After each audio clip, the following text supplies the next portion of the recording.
Welcome back, guys. My name is Dr. Chris Erskine, and today we're going to talk about the Great West and Agricultural Revolution. And I'm also going to talk about some stuff that has to do with African American rights. And this is the stuff that's in your chapter for this week.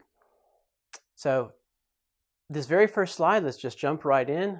African Americans. Now, if you remember from about a couple of chapters ago, we talked about at the end of the Civil War, we talked about three amendments that were passed. One of them was the 13th Amendment. One was the 14th Amendment. The 13th Amendment freed the slaves. And the 14th Amendment made African Americans citizens. The 15th Amendment is what we're going to talk about here. And that gives African Americans the right to vote. Okay? Now, what states do because of this amendment, because of the 14th and the 15th Amendment, is they begin to make people pay to come and vote. They make them take a test to make sure they can read. But they say this: if someone in your family voted in the election of 1860, then you don't have to pay the poll tax. And you don't have to take a reading test. Well, of course, in 1860, nobody that was black was voting. And so they knew by passing that law that everyone that came to vote, whose family had voted in the election of 1860, would be white. And so they also said that you had to have property, you had to own property. And so often if they would catch these African Americans without jobs or without money or without a home, they would put them in prison or put them in jail, make them pay a fine, and they would hire them out. They would rent them out for labor. And so effectively they became slaves again. And people didn't like African Americans, really, especially now that they're free and they don't have an education because it would have been against the law for a long time.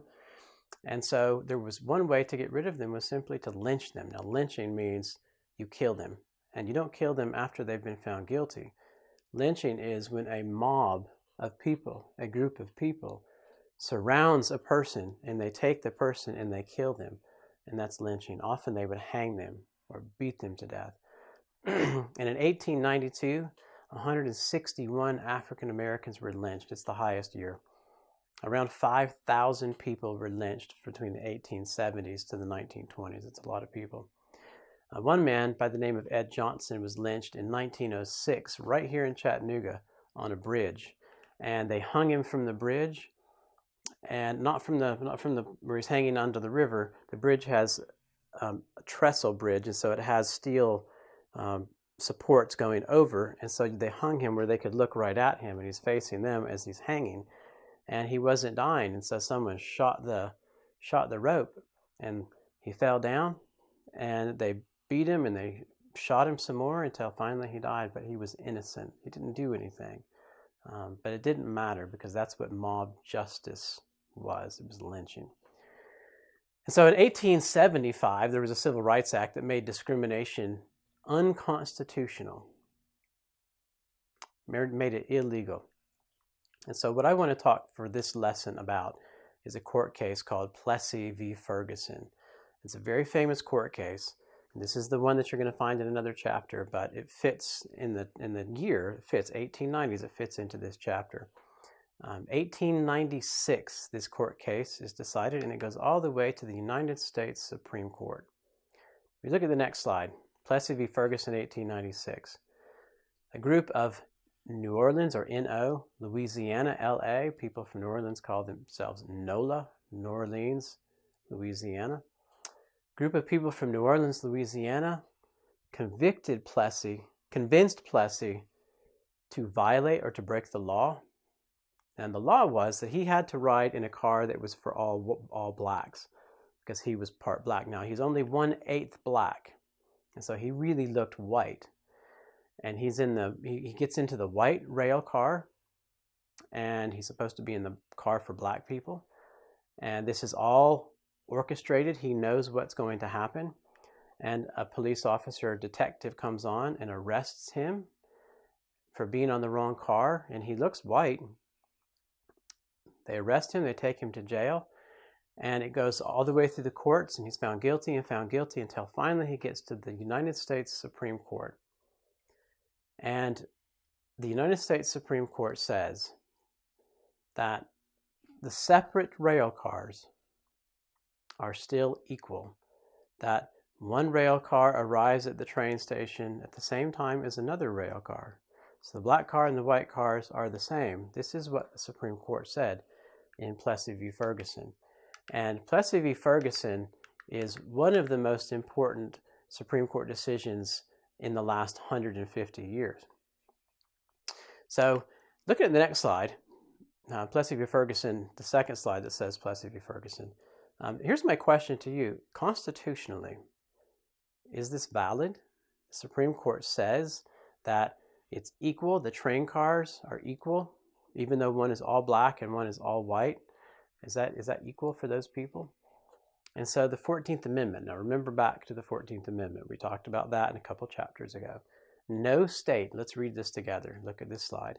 No state shall make or enforce any law which shall abridge the privileges or immunities of citizens of the United States, nor shall any state deprive any person of life, liberty, or property without due process of law, without a court or trial.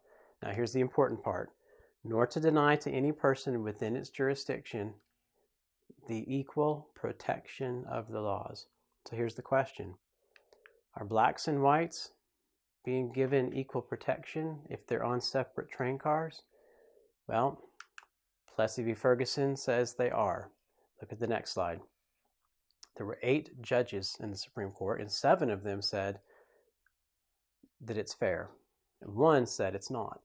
So let's read this together. This is what the Supreme Court wrote. We consider the underlying fallacy of the plaintiff's argument to consist in the assumption of the enforced separation of 2 races stamps the colored race with a badge of inferiority. If this be so, it is not by reason of anything found in the act, but solely because the colored race chooses to put that construction upon it. The argument also assumes that social prejudice may be overcome by laws or legislation, and that equal rights cannot be secured except by an enforced commingling of the 2 races. If the civil and political rights of both races be equal, one cannot be inferior to the other, civilly or politically. If one race be inferior to the other socially, the Constitution of the United States cannot put them upon the same plane. Now that's a quote that we're reading from the United States Supreme Court, and they say, and on one hand, really they're right. Supreme Court and laws cannot make people think the same thing. You cannot make me think the same about a Chinese person and a black person and an American college Caucasian or white or European person. The laws can't tell me what to think. And that's the really difficult thing here, because on one hand, the Supreme Court is right. On the other hand, they're wrong. And this is, if we look at the next slide, the one dissenting vote, or the one vote that voted against the 7. And this is what he says. Let's read this together. I'll read it to you, but read with me. To regulate civil rights common to all citizens upon the basis of race, and to place in a condition of legal inferiority a large body of American citizens now constituting part of the political community called the people of the United States, for whom and by whom, through representatives, our government is administered, such a system is inconsistent with the guarantee given by the Constitution to each state of a republican form of government, and may be stricken down by congressional action or by the courts in the discharge of their solemn duty to maintain the supreme law of the land. Anything in the Constitution or laws of any state to the contrary notwithstanding. And so their argument is that by not representing black people the same, that we're not actually a democracy. The people actually don't rule. And so this was a very famous, a very terrible case in American history. And it was not for another 50 years that this case was turned the other direction. And we're going to talk about that later in the course. But this is an important case for you to remember.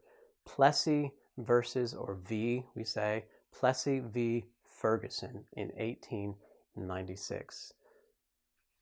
All right, we'll see you with the next lesson. Talk to you then. Bye-bye.